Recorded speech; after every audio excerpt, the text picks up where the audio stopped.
Hello students, welcome to Saraswati international academy. आज हम 9th standard maths का chapter number 4 linear equation in two variables का 4th part देखने जा रहे हैं। लास्ट पार्ट में आपने सेकेंड एक्सरसाइज सॉल्व की थी। चलिए तो शुरू करते हैं आज के वीडियो को।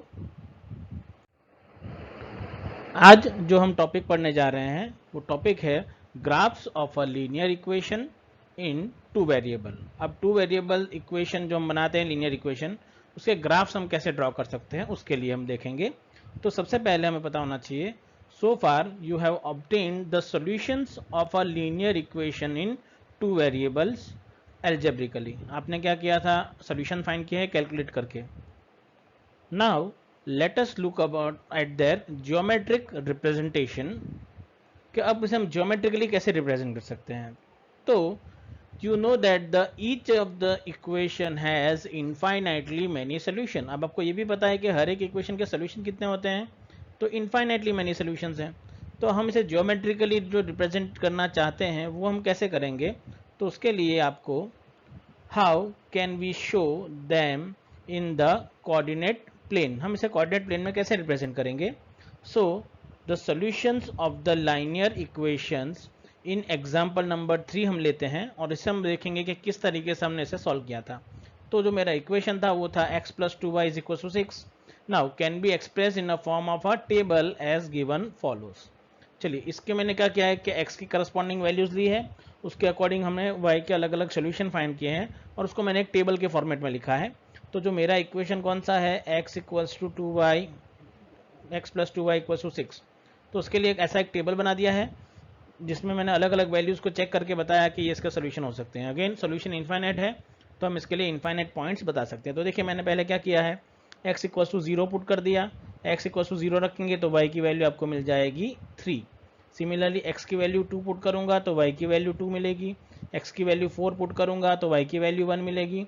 x की वैल्यू 6 पुट करूंगा तो y की वैल्यू क्या हो जाएगी, 0। तो इस तरीके से मैंने 4 ऑर्डर पेयर फाइंड कर लिए हैं। और भी ज़्यादा आंसर मिलेंगे पर मुझे 4 का ही रिक्वायरमेंट है तो वो हम फाइंड करेंगे। चलिए अब क्या करना होगा, तो अब आती है वापस नेक्स्ट प्रीवियस चैप्टर की बारी। प्रीवियस चैप्टर में आपने क्या किया था, देखिए आपको याद है प्रीवियस चैप्टर में आपने क्या किया था। In the previous chapter you have studied how to plot the points on a graph paper. आपने प्रीवियस चैप्टर में देखा कि किसी पॉइंट को हम ग्राफ पे कैसे शो करते हैं, बस उसी का हमें यूज़ करना है। पर यहाँ पे थोड़ा सा और मैनर वे में हम इसे ड्रॉ करेंगे। तो चलिए सबसे पहले मेरे पास जो पॉइंट है उसकी बात करेंगे। तो चलिए हमें जो पॉइंट मिले थे, तो let us plot the points जो हमें अभी प्रीवियस में फाइंड किए, 0,3, 2,2, 4,1 and 6,0 on the graph paper. चलिए सबसे पहले हम इसे रिप्रेजेंट करते हैं। तो उसके लिए क्या करता हूँ, मैं एक ग्राफ ले लेते हैं। चलिए आपको x एक्सिस y एक्सिस की रिक्वायरमेंट होगी, हमें पता है वैसे। तो एक हॉरिजॉन्टल लाइन ड्रॉ कर ली जिसे हम कहेंगे x एक्सिस, एक वर्टिकल लाइन ड्रॉ कर लेंगे इस तरीके से और इसे हम कहेंगे y एक्सिस। चलिए अब जो इंटरसेक्शन पॉइंट होता है उसे हम ओरिजिन या तो o या तो 0 लिख सकते हैं हम लोग, जो इंटरसेक्शन पॉइंट होता है दोनों का। चलिए अब मुझे x एक्सिस पे पॉइंट्स प्लॉट करने होंगे, तो मैं अलग अलग पॉइंट्स प्लॉट कर रहा हूँ। देखिए लाइन मार्क्स करके मैंने अलग अलग लाइन मार्क्स कर दी है x एक्सिस पे। इसी तरीके से मैंने y एक्सिस पे भी अलग अलग लाइन मार्क्स कर दिए जहाँ पे मुझे वैल्यूज़ लिखनी है सारी। तो इस तरीके से मैंने सारे प्लॉटिंग्स कर दिए हैं। चलिए पॉइंट नेमिंग देते हैं पहले x एक्सिस पे। तो पहले स्केल लिखना पड़ेगा, स्केल ज़रूरी है ताकि आप बता सकेंगे क्या ग्राफ आप ड्रॉ कर रहे हैं। तो आपने स्केल जो यूज़ करना है वो याद रखिएगा, आप लिखेंगे x एक्सिस 1 सेंटीमीटर = 1 यूनिट। चलो 1 सेंटीमीटर कितना होता है, ये जो डिस्टेंस होता है इतना, इसे हम 1 सेंटीमीटर कहेंगे। और उसमें मैंने डिस्टेंस जितना लेंगे, मतलब 1 2 3 4 लेंगे तो 1 यूनिट होगा, 2 4 6 8 लेंगे तो 2 यूनिट होगा, 5 10 15 लेंगे तो 5 यूनिट्स होगा। वो भी हम आगे देखेंगे कि कैसे स्केल मेंशन करना है, बट इस तरीके से आपको ये वैल्यूज़ पुट करनी है। चलिए तो अब स्केल लिखने के बाद अब वैल्यूज़ पुट देते हैं। सो एक्स पे पहली होगी 1, दूसरा आएगा 2, तीसरा आएगा 3, फिर आएगा 4, फिर आएगा 5, नेक्स्ट आएगा 6। सिमिलरली मुझे अब यहाँ पे मुझे वैल्यू लिखनी है, ये क्या है, नेगेटिव एक्सिस होगी y की। तो यहाँ पे वैल्यू पुट करेंगे, तो यहाँ पे वैल्यू क्या होगी, -1, फिर होगी -2, फिर होगी -3। सिमिलरली अब वैल्यू पुट करेंगे वो इस डायरेक्शन में लिखनी होगी आपको। तो वो क्या होगी, देखो इट इज़ +1 +2 +3 +4 +5 एंड +6। चलिए इतना काम हमने कर लिया। अब मुझे पॉइंट्स प्लॉट करने हैं। सबसे पहला पॉइंट कौन सा है जो मुझे लेना है वो देखो। सबसे पहला पॉइंट है 0,3।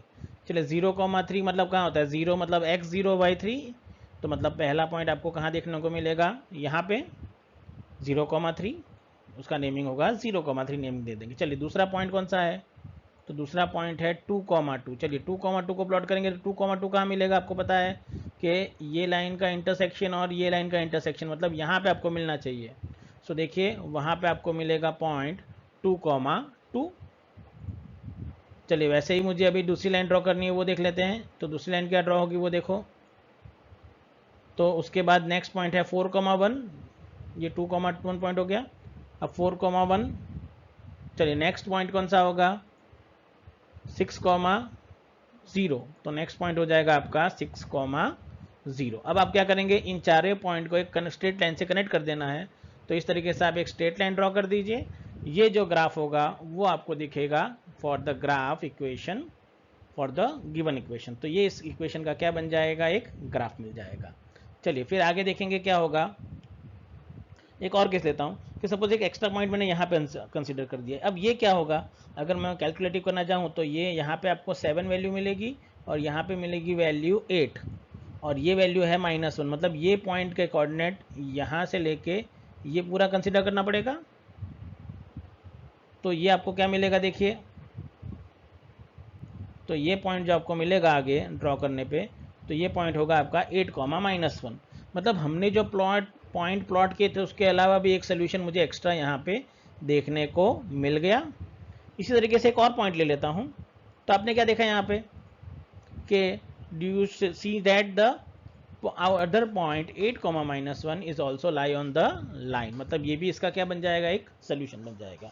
चलिए एक और पॉइंट देख लेता हूँ। जैसे कि ये पॉइंट लिया, ये पॉइंट कैसे ड्रॉ करेंगे, हमको पता है हमें ये वाला पॉइंट लेना है। मतलब 5 की लाइन और -2 की लाइन आएगी। तो मतलब ये पॉइंट कौन सा हो जाएगा मेरा, इट इज़ 5,-2। चलिए 5,-2 आप देख सकते हैं कि लाइन तो यहाँ से जा रही है और यहाँ पे ये पॉइंट इस लाइन के ऊपर नहीं आ रहा है। मतलब यहाँ पे आप लिख सकते हैं कि that here point 5,-2 do not lie on the line, therefore it is not a solution. मतलब अगर पॉइंट, ये सब बताने की ज़रूरत क्या है, क्योंकि उसके ऊपर से हम ऑब्जर्वेशन कंसिडर करेंगे तो वो ऑब्जर्वेशन आपको याद रखने होंगे। तो इस तरीके से आप किसी भी स्ट्रेट लाइन का ग्राफ प्लॉट कर सकते हैं। आपको पता है कैसे कैसे पॉइंट्स पुट करने हैं, अपने प्रीवियस चैप्टर में ऑलरेडी लर्न करके रखा है इसको। तो उसी चीज़ को यहाँ पे अप्लाई करना है। तो यहाँ पे आपने क्या क्या ऑब्जर्व किया उसकी बात करेंगे हमने। So let us list of our observation. हमने क्या क्या ऑब्जर्व किया पिछले ग्राफ में। तो हमने ऑब्जर्व किया पहला कि that every point whose coordinates satisfy the equation lies on the line. मतलब हमने जितने भी सोल्यूशन फाइंड किए थे वो सारे पॉइंट एक लाइन के ऊपर आए थे। सेकेंड था कि that every point a, b on the line gives a solution x equals to a and y equals to b for the equation. जैसे हमने देखा था पॉइंट 8, -1। तो अगर कोई पॉइंट उस लाइन पे लाई करता है तो वो उसका क्या बन जाएगा, सोल्यूशन बन जाएगा। And any point which does not lie on the line is not a solution of a equation. मतलब यहाँ पे आपने क्या देखा, तीसरा केस जो हमने देखा था 5,-2 के लिए, कि अगर लाइन कोई पॉइंट इक्वेशन लाइन के ऊपर लाई नहीं करेगा मतलब वो इसका सोल्यूशन नहीं बनेगा। तो आपको ये तीन चीज़ें इस ग्राफ में हमेशा याद रखनी होगी। चलिए आगे बात करते हैं। एक इंपॉर्टेंट पार्ट कि that the reason that the degree of the one polynomial equation ax plus by plus c is called a linear equation is that its geometrical representation is a straight line। मतलब क्या है, linear equation in one variable की graph मतलब geometrical representation हमेशा क्या मिलेगी, एक straight line ही मिलनी चाहिए। मतलब सारे पॉइंट एक पर्टिकुलर लाइन में से ही पास होने ज़रूरी हैं। तो ये आपको याद रखना होगा यहाँ पे कि लीनियर इक्वेशन का ग्राफ हमेशा क्या होगा, एक स्ट्रेट लाइन होगी। चलिए एक एग्जांपल देखते हैं कि example number 5, given that the points 1,2 find the equation of a line on which it is lies and how many such lines और इक्वेशंस आर देयर। चलिए मुझे एक पॉइंट गिवन है 1,2, सोल्यूशन गिवन है।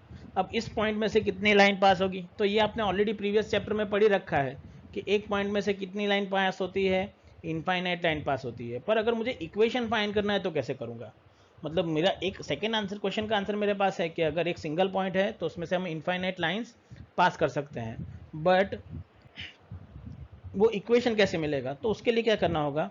तो सोल्यूशन में देखिए, here 1,2 is a solution of a line, तो मैं क्या लिख सकता हूँ, therefore we can say, we can write x equals to 1 और y इक्वल्स टू क्या है 2। अब इसी दो इक्वेशन को लेके हमें इसका सोल्यूशन फाइंड आउट करना है। तो देखिए हम क्या क्या करेंगे इसमें।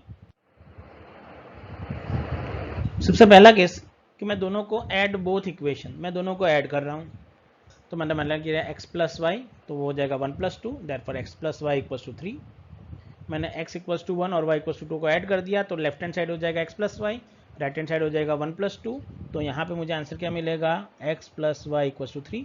तो देखिए पहला रिलेशन मिल गया इक्वेशन के लिए, तो ये एक इक्वेशन बन सकता है। दूसरा कि सब्ट्रैक्ट बोथ इक्वेशन, दोनों को मैं सब्ट्रैक्ट कर देता हूँ, तो सब्ट्रैक्ट द बोथ इक्वेशन। चलिए दोनों को सब्ट्रैक्ट करूँगा तो क्या मिलेगा, x minus y equals to 1 - 2, मतलब x minus y equals to minus. देखिए तो ये मुझे सेकेंड रिलेशन मिल गया। अभी थर्ड अगर फाइंड करना है तो मैं क्या करता हूँ, y इज इक्वल्स टू 2 लिख सकता हूँ। अब y इक्वल्स टू 2 को मैं लिख सकता हूँ y इक्वल्स टू 2 × 1, और 1 की जगह मैं क्या लिख सकता हूँ x, तो y इज इक्वल्स टू क्या हो जाएगा 2x। तो ये मेरा थर्ड रिलेशन हो गया। तो इस तरीके से आप क्या कर सकते हो, इनफाइनाइट रिलेशन फाइंड कर सकते हो।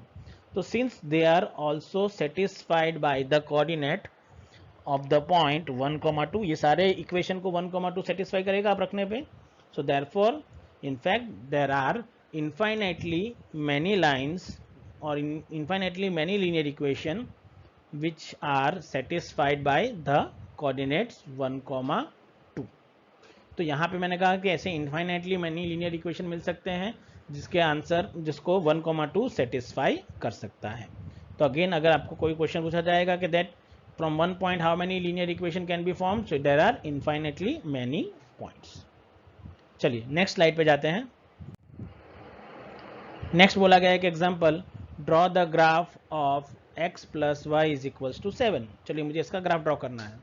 सो इसका ग्राफ हम कैसे ड्रॉ करेंगे, देखिए तो सॉल्यूशन में देखिए सबसे पहले to draw the graph of we required at least 2 solutions, मुझे मिनिमम 2 सॉल्यूशंस की रिक्वायरमेंट है। चलिए तो उसके लिए क्या करूँगा, अब इस इक्वेशन को फाइंड करने के लिए मैं क्या कर देता हूँ वो देखेंगे। सो मैं ले लेता हूँ let x plus y is equal to 7, therefore y is equal to 7 minus x. Now अगर मैं x इक्वल टू 0 पुट करूँगा तो y की वैल्यू क्या मिल जाएगी 7, और सिमिलरली x इक्वल टू जब 7 पुट करूँगा तो y की वैल्यू क्या हो जाएगी 0। मतलब मुझे यहाँ पे सोल्यूशन पॉइंट का टेबल बना दूंगा। सबसे पहले मैंने क्या किया था, देखिए जब मैंने x0 लिया तो y की वैल्यू क्या मिल गई 7, तो मैंने x0 y7 का एक टेबल बना लिया। फिर मैंने x की वैल्यू 7 ली तो y की वैल्यू क्या मिल गई 0, तो मैंने 7 और 0 का भी एक वैल्यू ड्रॉ कर दिया। चलिए वापस ग्राफ ड्रॉ करते हैं इसका, जैसे हमने प्रीवियस एक ग्राफ ड्रॉ किया था वैसे ही। तो सबसे पहले क्या करना होगा, हमें एक ग्राफ लेना होगा। चलिए इसमें एक अगेन हॉरिजॉन्टल लाइन जिसे हम कहेंगे x एक्सिस, एक वर्टिकल लाइन ड्रॉ करेंगे जिसे हम कहेंगे y एक्सिस, और जो इंटरसेक्शन पॉइंट होगा उसे कहेंगे ओ। चलिए स्केल लिखना होगा। चलिए पहले पॉइंट बना लेते हैं, जो पॉइंट हमें यहाँ पे रिप्रेजेंट करने हैं वो लाइंस मैंने ड्रॉ कर दी है। कितनी लाइंस मुझे चाहिए उतनी रिक्वायरमेंट लाइन ड्रॉ करिए, कम मत ड्रॉ करना। चलिए वो सारे पॉइंट्स ड्रॉ करने के बाद अब हम क्या करेंगे, स्केल लिख देंगे। चलिए अब पॉइंट्स पुट करते हैं, तो 1, 2, 3, 4, 5, 6, 7 हो गया। सिमिलरली वाई एक्सिस पे पुट करेंगे तो 1, 2, 3, 4, 5, 6 एंड 7। चलिए पहला पॉइंट क्या है 0,7, 0,7 आपको कहाँ मिलेगा वाई एक्सिस पे, तो ये पॉइंट हो गया आपका 0,7, और 7,0 आपको कहाँ मिलेगा एक्स एक्सिस पे। तो और इन दोनों को क्या करेंगे आप एक स्ट्रेट लाइन से कनेक्ट कर दीजिए। तो ये हो गया आपका graph of x plus y is equals to 7। तो इस तरीके से आप इस क्वेश्चन का ग्राफ ड्रॉ कर पाएंगे। आई होप आपको आइडिया हो गया कि ग्राफ कैसे प्लॉट करने हैं। तो नेक्स्ट ग्राफ आप खुद भी ट्राई करिएगा कि आप कैसे ग्राफ को प्लॉट कर रहे हैं। चलिए आगे के क्वेश्चन के लिए बढ़ते हैं। नेक्स्ट गिवन है example 7। You know that the force applied on a body is directly proportional to the acceleration produced in the body. Write the equation to express the situation and plot the graph of the equation. चलिए मुझे question बोला गया है कि physics का थोड़ा question आ गया है, साइंस है थोड़ा सा, कि force applied on a body is directly proportional to the acceleration produced in the body. So write then equation to express this situation and plot the graph. चलिए जितना काम मुझे करना है, तो सबसे पहले मैं क्या करूँगा, इसके लिए इक्वेशन लिखना पड़ेगा। तो रिलेशन को पहले लिखेंगे कि सॉल्यूशन में here the variables involves are force and the acceleration. दो वेरिएबल्स का यूज़ किया गया है, force and acceleration. Now let force applied by be y units and the acceleration be x units. मैंने अज्यूम कर लिया है कि फोर्स जो अप्लाइड किया है उसे मैंने वाई यूनिट अज्यूम किया है, और एक्सेलरेशन जो प्रोड्यूस किया है उसे मैंने अज्यूम कर लिया है x units. And from the ratio and proportion, मुझे रेशियो और प्रोपोर्शन से क्या मिलेगा, सबसे पहले कि that y is equals to k x where k is equals to constant. ये रिलेशन आपको पता है कैसे बना, डायरेक्टली प्रोपोर्शनल में अगर मुझे इक्वल टू कन्वर्ट करना है तो मुझे क्या लिखना पड़ेगा, इक्वल टू। तो पहला इक्वेशन हो गया y is equals to k x where k is any constant. But यहाँ पे एक दिक्कत है, आप जब ग्राफ प्लॉट करोगे तो k तो आपके पास अननोन है, तो ग्राफ कैसे प्लॉट करेंगे। तो यहाँ पे मैं क्या करता हूँ वो देखिए कि now since we do not know value know the what is k, we can not draw the graph of y is equals to k x. so we need the certain value of k that we can draw the graph. So let us take k equals to 3. So we can draw the line representing by y is equals to 3x. तो मैं जो graph draw करूंगा वो क्या होगा, y is equals to 3x। चलिए इसके plotting points अगर आपको ड्रॉ करने हैं तो आप डायरेक्टली कर सकते हैं। इसका ग्राफ मैं डायरेक्टली बता रहा हूँ, बट आप खुद बना के ट्राई कर सकते हैं इस तरीके से। मैंने कहा था आप प्लॉटिंग पॉइंट बना लीजिए, सबसे पहले ले लीजिए x के लिए और बाद में आप ले लीजिए y के लिए। चलिए अगर मैं x इक्वल्स टू 0 पुट करूंगा इक्वेशन में तो y इज इक्वल्स टू क्या मिलेगा, 0। सिमिलरली x इक्वल्स टू 1 रखूंगा तो y इक्वल्स टू मिलेगा 3। सिमिलरली अगर x इक्वल्स टू 2 रखूंगा तो y इज इक्वल्स टू आपको मिलेगा 6। तो इस तरीके से आप 3 से 4 पॉइंट, अगर आपको मिनिमम 2 तो फाइंड करने ही पड़ेंगे, तो इस तरीके से फाइंड कर सकते हैं। चलो इसका ग्राफ जब ड्रॉ करोगे तो आपको इसका ग्राफ कुछ इस तरीके से देखने को मिलेगा। मैंने कहा सोल्यूशन बना था, मैंने दो सोल्यूशन बता दिए आपको कैसे फाइंड करने हैं, तो वो सोल्यूशन मैंने लिख दिया 0,0 एंड 2,6। तो इस तरीके से आप इसका ग्राफ ड्रॉ कर पाएंगे। देख लीजिए ग्राफ कैसे बन रहा है। तो ये ग्राफ आपको ध्यान में रखना होगा, इस तरीके का ग्राफ आप खुद ड्रॉ करके देखेंगे कि बन रहा है कि नहीं बन रहा है। तो आप यहाँ पे देख सकते हैं कि इस तरीके से मेरा इसका ग्राफ रेडी हो जाएगा। So this is the required graph of this question. तो इस तरीके से आप इसे सॉल्व कर पाएंगे। आई होप आपको आइडिया आ जाएगा कि ग्राफ कैसे ड्रॉ करना है। आप अलग अलग पॉइंट्स भी डिसाइड कर सकते हैं। चलिए नेक्स्ट अब बात करेंगे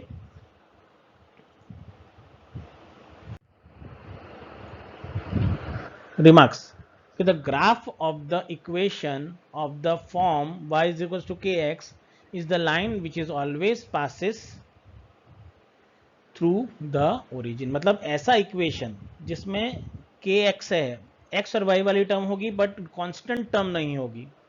कौन सी टर्म नहीं होगी, कांस्टेंट टर्म। तो ऐसे equation always passes from origin, मतलब वो हमेशा एक्सिस के इंटरसेक्शन पॉइंट से पास होंगे। तो ये आपको रिमार्क्स याद रखना है फॉर एमसीक्यू और 1 मार्क क्वेश्चन के लिए, ये आपको याद रखना है। समझ में आ जाएगा कैसे होगा। चलिए एक नेक्स्ट एग्जांपल की ओर जाते हैं। तो एग्जांपल नंबर 8 गिवन है, for each of the graphs given in the figure 4.5 select the equation whose graph in if it is from the choices given below. एक एमसीक्यू टाइप क्वेश्चन है, आपको 4 options given है और एक graph given है। आपको check करना है कि कौन सा ग्राफ किसके लिए बनेगा। तो सबसे पहला ग्राफ हमें दिया है वो ये है, इसका इक्वेशन आपको दिया है इसके लिए कि फ्रॉम फिगर 4.5 का first figure which of the following equation has this graph. मतलब इन 4 ऑप्शंस में से ये किसका ग्राफ है, x plus y equals to 0 का ग्राफ है, या y is equals to 2x का ग्राफ है, y इक्वल्स टू x का ग्राफ है, या y equals to 2x plus 1 का ग्राफ है। तो आप करेंगे क्या, आप अलग अलग चीज़ें करने से अच्छा सीधा देख लो कि मैंने क्या बताया था कि अगर कोई पॉइंट ग्राफ के लाइन पे लाई करेगा तो मतलब वो क्या होगा, इसका सोल्यूशन। अब यहाँ पे एक ऐसा ऑड पॉइंट ढूंढो जो कभी ओरिजिन वाला ना हो। चलिए सबसे पहला तो देखो केस क्या है, आपको अपने आप पता चलेगा कि इसका आंसर क्या है। ग्राफ कहाँ से पास हो रहा है, देखिए ओरिजिन से पास हो रहा है। अभी हमने देखा कि उसका स्टैंडर्ड फॉर्मेट क्या होना चाहिए, ये मतलब कांस्टेंट टर्म नहीं होनी चाहिए। मतलब कि देखो इसमें भी कांस्टेंट टर्म नहीं है तो ये पॉसिबल है, इसमें भी कांस्टेंट टर्म नहीं है तो ये पॉसिबल है, इसमें भी कांस्टेंट टर्म नहीं है ये पॉसिबल है। बट ये तो कभी पॉसिबल ही नहीं होगा क्योंकि कांस्टेंट टर्म 1 गिवन है। चलिए पर अभी भी 3 आंसर है मेरे पास, तो इन 3 में से कैसा होगा, तो वो चेक करने के लिए आपको क्या करना होगा, और ये सब चेक नहीं करना है तो सीधा कि एक्स और वाई की एक पर्टिकुलर पॉइंट ले लीजिए। तो मैं यहाँ पे क्या करता हूँ कि 1, 2 एक पॉइंट लेता हूँ, उसको हर एक ऑप्शन में मतलब ये फर्स्ट, सेकेंड, थर्ड, फोर्थ में रखता हूँ, जिसमें LHS इक्वल्स टू RHS हो जाएगा वो मेरा क्या हो जाएगा, करेक्ट आंसर होगा, और जिसमें नहीं होगा वो मेरा रॉन्ग आंसर हो जाएगा। तो चलिए हम डायरेक्टली यही करते हैं कि हम वैल्यू पुट कर देते हैं। तो मैं क्या करूँगा, here 1, 2 lie on the line, so it is a solution of the linear equation. चलिए अब इस केस में हम क्या कर सकते हैं कि सोल्यूशन होगा लीनियर इक्वेशन का, so put x equals to 1 and y equals to 2 in all options and check which equation is satisfied. तो कौन सा इक्वेशन सेटिस्फाइड होगा वो मुझे चेक करना है। चलिए तो वो चेक करते हैं। पहला ऑप्शन में x plus y equals to 0, तो 1 plus 2 equals to 0, so 3 is equals to 0, so not true. Second में रखता हूँ y is equal to 2x, so 2 equals to 2 into 1, so therefore 2 equals to 2, so ये true हो गया। अब जब true आ जाता है, मुझे पता है कि कोई एक ही आंसर करेक्ट है, तो उसके आगे आपको चेक करने की कोई ज़रूरत नहीं है। आपने पहला चेक किया कि x equals to 1, y equals to 2, तो आपको मिला 3 is equals to 0, mathematically true नहीं होगा। फिर मैंने ये वाला इक्वेशन लिया, y की जगह पे 2 डाला, x की जगह 1 डाला, तो मुझे मिल गया 2 इक्वल्स टू 2, ये तो मैथमेटिकली ट्रू होता है। तो आपका जो करेक्ट आंसर होगा वो कौन सा होगा, सेकेंड वाला।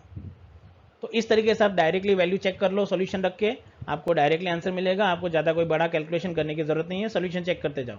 LHS इक्वल्स टू RHS तो सॉल्यूशन होगा, अदरवाइज नहीं होगा। चलिए नेक्स्ट देखेंगे। उसके बाद जो सेकेंड गिवन है, for the figure second, again equation पहला है x plus y equals to 0, y equals to 2x, y is equals to 2x plus 4 and y is equals to x minus 4। चलिए graph देखिए कैसा है, ये इसका graph है। चलिए अब देखो इसमें से अगेन ये ग्राफ देखो अब क्या होगा, ओरिजिन से पास नहीं हो रहा है, मतलब कांस्टेंट टर्म होनी चाहिए जरूरी। तो इसमें ये ऑप्शन और ये ऑप्शन अपने आप एलिमिनेट हो जाएंगे, तो या तो ये आंसर होगा या तो ये आंसर होगा। देखा डायरेक्टली पता चल जाता है कैसा आंसर आने वाला है। ओरिजिन से पास होगा तो कांस्टेंट टर्म नहीं होगी, ओरिजिन से नहीं पास होगा तो कांस्टेंट टर्म डेफिनेटली होनी चाहिए। तो पहले दो ऑप्शन तो नहीं आने वाले हैं। चलिए इस केस में मैं क्या लेता हूँ कि 0,4 पॉइंट ले लेता हूँ और उसे चेक कर लेता हूँ कि इक्वेशन में आएगा कि नहीं आएगा। तो मुझे पता है कि पहले दो इक्वेशन तो सेटिस्फाई नहीं करने वाले, तो चेक करते हैं अगेन। तो अगेन क्या करूँगा कि अगेन मैं लिख सकता हूँ कि here 0,4 lies on the line, so it is a solution of linear equation. So put x equals to 0 and y equals to 4 in all options and check which option is satisfied or which equation is satisfied. चलिए चालू करते हैं। सबसे पहला case ले लेते हैं, x plus y equals to 0, तो 0 plus 4 equals to 0 implies that 4 equals to 0, again not true. Second, y is equals to 2x, so implies that 4 into 2 into 0 equals to 4 equals to 0, again not set it true. Third one, y equals to 2x plus 4, so 4 plus 2 into 0 plus 4 which equals to 4 equals to 4, तो ये तो true हो गया। तो देखिए मैंने कहा था थर्ड या फोर्थ में से एक आंसर होगा, तो आपका आंसर यहाँ पे क्या हो गया, third one is your correct answer. तो इस तरीके से आप इस ग्राफ को आइडेंटिफाई कर सकते हैं और चेक कर सकते हैं कि कौन सा आपका आंसर होगा। तो यहाँ पे मैंने बताया आपका आंसर होगा थर्ड वन। चलिए नेक्स्ट चेक करेंगे। अब नेक्स्ट जो गिवन है third one, for the given figure x plus y equals to 0, y equals to 2x, y equals to 2x plus 1 and equals to 2x minus 1। और यहाँ पे आपको जो ग्राफ गिवन है कुछ इस तरीके से गिवन है। अगेन ये ओरिजिन से पास नहीं होगा, तो अगेन फर्स्ट ऑप्शन तो अपने आप ही कैंसिल होने वाले हैं, आपको पता चल गया इसके। तो ये क्वेश्चन आप एज अ होमवर्क कर लीजिएगा और चेक करिए, सॉल्यूशन रखिए कि कौन सा इक्वेशन इसके लिए करेक्ट आंसर देगा। सो आज हम इस वीडियो में यहाँ तक करेंगे। नेक्स्ट वीडियो में हम इसके रिलेटेड जो एक्सरसाइज हैं उसे सॉल्व करने जाएंगे। Thank you very much for watching our video.